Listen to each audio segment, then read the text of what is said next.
A shooting near the parking lot of a Richmond high school last month that injured 2 students alarmed every member of the Richmond Schools community. The George Wythe students are now recovering, but the incident came months after a Richmond school board member had sent a warning about security at Wythe.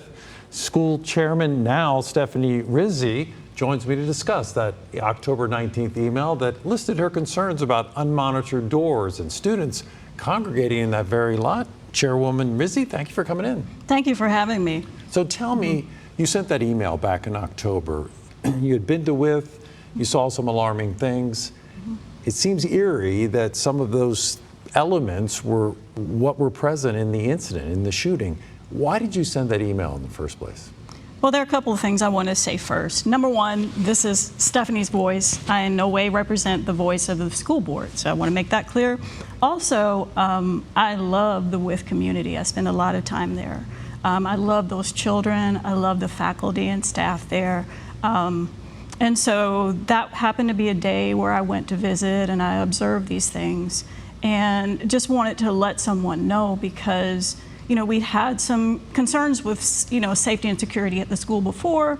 There was that photo that showed up with the 2 kids with the gun. Right. And, I just want everyone to kind of, make sure that they're as safe as possible or they're behaving in ways that protect our kids as much as possible. So when I sent that email, I was really just trying to get attention. I had taken at least to that issue because I brought attention to the woods before and very few people responded to me, and I was just really nervous about what could happen back there. Well, and so had anything happened to change that? Well, apparently not, because you had said children can gather in the woods, they can gather in the parking lot, the doors are unmonitored. What would it take?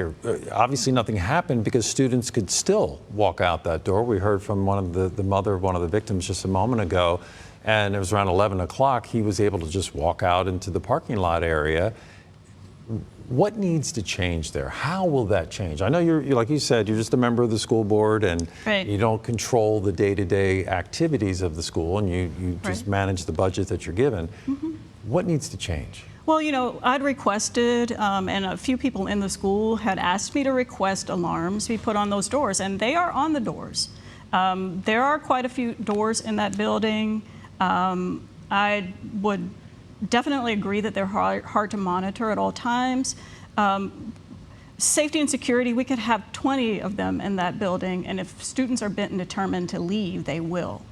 So, one thing we've got to probably work on is, addressing some of the issues that maybe kids are dealing with that don't have anything. Leaving in the first place. Right.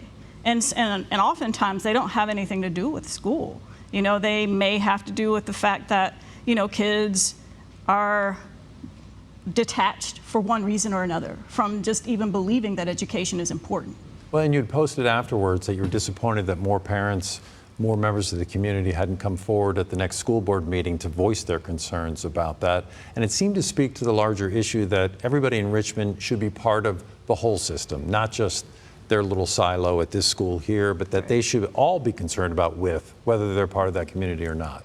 Yeah, I expressed that I was surprised that I didn't see more parents. I don't know that there were any parents at that particular school board meeting there to talk about the issue or to speak on behalf of the injured students.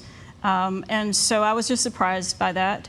And I do think that we may be dealing somewhat with silos of advocacy or silos of support. And what I'd like to see are parents who are concerned about all of the children in the entire city and not just with the issues that affect their children.